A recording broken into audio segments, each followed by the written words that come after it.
What's going on, everybody? It's the Bulls Show, aka Aidan, and welcome back to another video. Ladies and gentlemen, today we're going to continue the discussion of NBA draft prospects for the Chicago Bulls. And of course, there's been a lot of, training sessions and private meetings with certain type of NBA draft prospects that the Chicago Bulls have done. And today I want to continue down that list and talk about a player named Hyunjung Lee.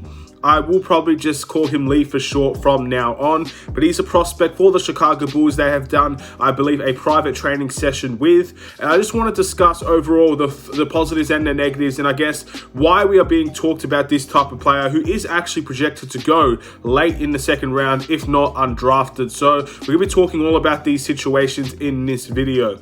Before we get started, please like and subscribe to the Bulls Show. Turn notifications on and let me know in the comments below your thoughts about Lee and his potential at the NBA level. Do you think it's a realistic possibility we could probably get him as an undrafted prospect? Do you think maybe the Chicago Bulls are looking deeper down the line, maybe giving him a chance to work on himself in the G League as a two-way player, stuff like that? Or maybe is this the type of player that we think could be a sleeper, maybe with the 18th overall pick? Again, I'm going to be discussing all of that in this video. But looking at his stats, ladies and gentlemen, he played for Davidson, and his season averages playing 34 games was 15.8 points per game, 6 rebounds per game, 1.9 assists per game, shooting 47.4% from the field and 38.1% from the three-point line. So as you can see, that's very good stats, especially behind the arc, ladies and gentlemen. He's a 6'7", potential guard forward type of player for, Davidson, and would be in the league probably either a guard or a forward just based on his ability from the three-point line and stuff of that nature. He does have some decent positives, especially on the offensive end when you look at him. As I said before, that 38.1% from the three is very intriguing to me. And what's also just as intriguing to me is he had a very good amount of attempts on the three-point line to get to that 38%. He took 6.2 attempts from the three-point line, and he ended up making 38% of that. In my opinion, that's a very good stat to have, because he's taken, in my opinion, by far, all the draft prospects I've talked about, by far, he's taken the most three-point attempts, and he's actually made the most of them as well. So very, very intriguing stuff there. So he's a clear shooter. You can clearly see just by watching him as well, if you do decide to watch some highlights or if you just watch the scouting report about him, everybody knows this guy can shoot the ball and he can shoot it very well. So it's obviously a position that we need filled. We need consistent shooting. We need shooters on this team. I think that's the direction that the Bulls are trying to go with in relation to Lee. Maybe, look, guy that could potentially go undrafted, give him a chance. Maybe he could be part of the 15-man rotation as that 15th man, be that consistent shooter and stuff of that nature. And of course, being a young player as well, there's always room to improve in that retrospect also. So you've got to take all of those things into consideration. He's also a fairly decent rebounder for a 6'7" player, as again, he averaged 6 rebounds. That's really, really impressive. 1.9 assists for him as well. Not too bad whatsoever. Hopefully they can improve at the NBA level also. But he's mainly going to be an off-ball player regardless. He's always going to be that type of player that gets the ball, shoots the corner threes maybe, shoots open threes when available to him. He's definitely an off-ball player. I think he thrives in the off-ball, which is exactly what we need also, a shooter and an off-ball player. It makes a lot of sense that the Chicago Bulls are looking at him. Obviously, maybe not with the 18th overall pick, but the fact that we're looking at this type of player, knowing that he can shoot the ball at a very high level, knowing that, of course, there will be room to improve his shooting ability at the NBA level if we give him enough time, and he's a potential player that could go undrafted, which means we might not have to fight for a pick in order to get him as well. These are all very interesting aspects in relation to Lee. Looking at some of his negatives also, because there's no perfect player, especially in the NBA draft, and someone that could potentially go undrafted. He's not the best defender. I think we can also see that in terms of his ability to play. Just based on, again, for guys that are saying we need a rim protector, we need a one-on-one defender, he doesn't have great steal stats, 0.7 steals for Davidson this year, 0.3 blocks. So he's not a rim protector. Don't expect him to be a rim protector at 6'7". Doesn't necessarily grab a whole lot of steals either. And he does lack a little bit of concentration and ability on the defensive end. So we can clearly see he's probably going to be a specialist, in my opinion, as a three-point shooter and an off-ball player.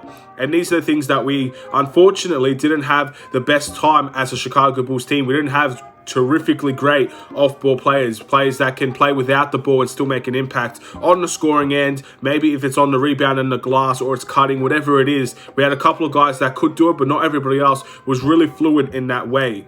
So maybe this could be an addition to the Chicago Bulls that can help in that way. So with all that being said, again, there is more of, again, he's an off-ball player, so I don't expect him to be a shot creator also. His shots are mainly going to be given to him by our point guards, by DeMar DeRozan, Zach LaVine, whoever is going to really be handling the ball. He's going to be probably one of those guys that are in the corner or in a certain place where he could just catch and shoot the ball or have plays created for him instead of him creating plays. So with that being said, the question is now, why are the Chicago Bulls really looking at him, and what will potentially be the outcome of this situation? I'm going to say this now. I'm 99% certain he's not going to be coming to the Chicago Bulls with the 18th overall pick. I think we need to get that out of the way straight away. At the end of the day, a lot of the projections show him potentially being a late second round pick, and if he doesn't fall in the second round, potentially go undrafted. The way that I see things personally, and I could very much be wrong, this is a guy that we could potentially give a two-way contract to if we feel like there's potential there that he could develop in the G League. This is also a guy that I think we could potentially be looking at as a summer league prospect. There's been a bunch of them out there, ladies and gentlemen, and maybe this guy could potentially prove his worth at the summer league, and that obviously gives him a chance not only just for the Chicago Bulls but for every team around the NBA to look at this guy, know what he's going to be like against pro players that have been in the draft, players that are looking for opportunities at the NBA also. That's what the Summer League is all about, giving players opportunities. I feel like that's why the Chicago Bulls are personally looking at him, to maybe sign him up as either 15th man player, maybe a G League player, or potentially looking at him in the Summer League, because with the 18th overall pick, I think we can clearly see that there are better players out there. But in terms of fitting needs, we need a three-point shooter, and he could definitely do that from what we've seen. We need an off-ball player. I think he could do that from what we've seen. Obviously, we need size and defenders. He's 6'7", so at the end of the day, that's decent size in my opinion. He's not really a defender, so that's something that you got to take into consideration also. There could be a player there in my opinion, so we've got to have to wait and see what the outcome will be. 18th overall pick, I definitely do not think that's going to be the case, but Summer League prospect, potentially. G League prospect, potentially. Maybe as an undrafted signing, potentially. All these things have great potential to be an outcome. So we just have to wait and see as a Chicago Bulls team what we can do in that situation. But the 18th overall pick, in my opinion, is definitely not going to happen for Lee, in my opinion. So with all that being said, I'm going to end this video here, ladies and gentlemen. Another draft prospect that I've discussed with you guys today. Personally, this one is one that I really do feel will probably not get drafted by the Chicago Bulls, and we'll wait and see if he does get undrafted or if another team gives him a chance. Thank you for watching. Please like and subscribe if you're new. Have a wonderful and safe day, Bulls Nation. We'll continue the discussion of NBA draft prospects tomorrow. I'm currently going through a bunch of the players that the Chicago Bulls have had workouts with. I've already done a video on Kai Soto, so if you've seen that news, feel free to watch that video to see what I have to say in relation to him also. And we'll just be talking about those players down the list and see where we approach after that list has been said. Take care.